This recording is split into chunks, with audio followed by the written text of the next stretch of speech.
So, the full rotation of our new Incarnon Genesis system has come full circle. Week 6 is here, which means next week we start back again at week 1. So for any adapters you may have missed, you're going to be able to get them again. But what are the best adapters to look out for as the Incarnon Genesis system restarts again?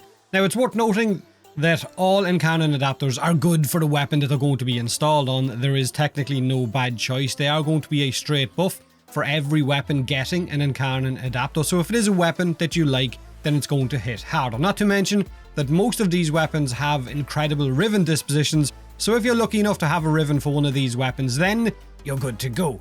However, there are definitely some Incarnons that simply stand out from the crowd, and these are the ones I would prioritize at most for the next rotation if you haven't gotten them first time around. But I will shout out to some other good picks at the end of this video. I will also leave a link to videos from other creators as well, showcasing some of these weapons in action in this video's description.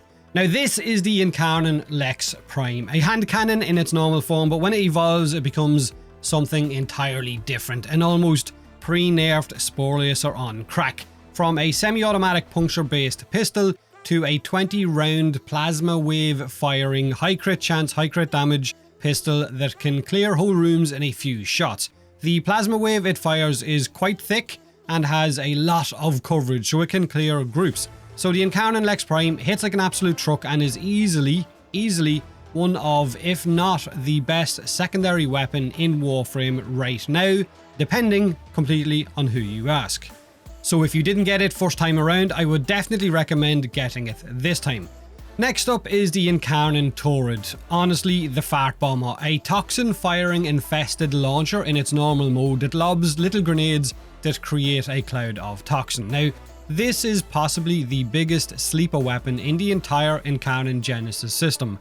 This was the surprise package, a weapon that evolves from a launcher, like I said, with the little fart bombs, into a chain linking beam weapon with absolutely amazing damage potential. I think it's one of the only weapons in the entire Incarnon Genesis system to transform simply by direct shots as well and not requiring headshots, which makes sense since it is a launcher, but you can call it a full-sized Kuva Nucor or the base Atomos because it can link up to 5 enemies while giving the weapon increased crit chance, crit damage and status, while some of its evolutions will also increase its crit and status even further. Like I said, this is the sleeper pick, one that absolutely no one was expecting to be as good as it is because it is disgusting. So it's definitely worth putting on your list as well as one of the go-to weapons within the Incarnon Genesis system. Next up is the Incarnon Latron Prime, one of the best weapons in Warframe right now, an old school semi-automatic rifle that transforms into a weapon that has 40 Incarnon charges. It fires 40 explosive projectiles that can be well over 100% crit chance while having the projectiles ricochet off objects and enemies several times. So kind of explosive ping pong, if you will, with a 4-meter explosive radius on those projectiles as well, which can be made bigger if you equip the Firestorm mods. It is honestly that good. The Incarnon form has increased damage, increased crit chance, crit multiplier, status chance, but it also removes the slash damage from the rifle when you evolve it, which can then be put back on simply by adding hunter munitions, since the weapon is going to be putting out nothing but orange or red crits. Add viral on top of that, and the Latron Prime Incarnon is a monster that either one-shots or will bleed them to death with the follow-up, or they will die from those slash procs. Since I missed out on some of the other Incarnons, this is currently my favourite. Next up is the Incarnon Dual Toxicist, another infested Incarnon weapon, and to put it bluntly, they are really bloody good. Increased crit chance, crit damage, status chance, fire rate, and shots that can ricochet to nearby enemies inside a 6-meter radius, kind of like a linking mechanic. These are weapons with a frenzy self buff that then carries into the Incarnon form, which increases your fire rate after you land a headshot. And the Incarnon form just amplifies what the Dual Toxicist could already do. Like I said, the Incarnon evolution doesn't exactly change the weapon into something new. There's no plasma explosives or wide projectiles like the Lex Prime or like the Incarnon Latron. It just leans into what the Toxicist was already really good at, while giving it that linking type of mechanic where the ricochets will damage to nearby enemies inside a 6-meter radius.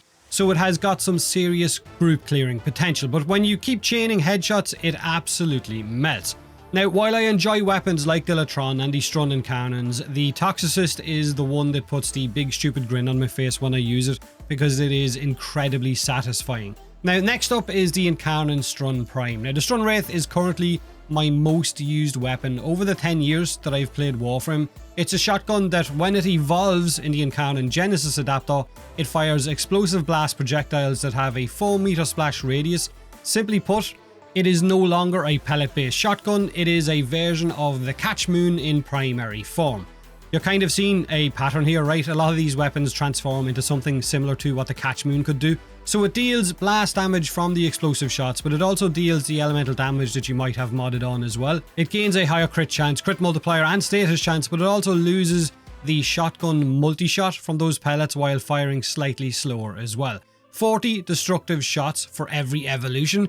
You can mod it for crit and bring it up to nearly 200% crit chance, or you could evolve it in favor of status and have up on nearly 600% status chance, meaning it becomes a serial spreader. But how you mod it is completely up to the user. Viral Hunter Munitions is amazing as expected with a lot of these Incarnons, because a lot of them can push over 100% crit chance. Next up, and I've kind of kept the best until last, this is the Incarnon Burst On Prime. This is what we wanted the Soma Prime to be. So the king is dead, long live the king. This evolves from a burst rifle into a fully automatic rifle, red crit monster with a huge 600 rounds in reserve. But that's not enough. No. Its Incarnon rounds also deal heat damage and explode in a 2-meter radius. So if, when you mod it for viral and hunter munitions, what doesn't kill them in one go, the explosions and the heat procs more than likely will. Of course, when you evolve it, it gains higher crit chance and crit multiplier, and it gains an increased fire rate as well, while some of the evolutions will also boost those stats further. The same goes for the prior Incarnon weapons I've already mentioned. Now, a lot of Incarnon weapons are red crit viable with hunter munitions and viral, so on a weapon like this, which crits so often, it's madness not to make the most of it. But the 600 rounds in reserve, the explosive rounds, I'm absolutely gutted that the Soma didn't get something like this instead of making it into a shotgun of sorts. Now, the Burst On Incarnon for me is currently the king. While I enjoy some of the other weapons, I can't deny that this one looks like it is the best out of the bunch. Its room clearing potential and sheer amount of Incarnon charges is absolute bonkers. Now, while I think these are currently the best Incarnons, remember that this is just my opinion, right? Everyone has one. Other weapons are definitely great. The Boto Prime, the Furus is a mini flamethrower when its Incarnon Genesis kicks in. The Incarnon Bronco, the Mitre, the Despair, the Paris, definitely all worth getting your hands on. And I've left melee weapons out of the picks simply because the game's meta has moved on from melee. But the Incarnon Dual Iker are amazing, so is the Akan Brunt, but I believe the Ceramic Dagger makes all of the Incarnon melee weapons look inferior by a long shot. So it's definitely worth looking at when the Ceramic Dagger comes back around. Now, the Incarnon Soma and the Incarnon Atomos, and now the Zylok as well, all need to be fixed before we can have a proper look at those again. And we know that the Soma and the Atomos are getting fixes, the developers have mentioned this, and now we wait for them to mention whether the Zylok is going to get one as well. But like I said at the start of the video, with the rotation starting around again, these would be my picks to prioritize. Let me know in the comment section below what your picks would be for your top 5 Incarnons, now that we are back around to, now that we have come back around full circle and the system is starting off again. Have a great day, have a great week, and as always, thanks for watching.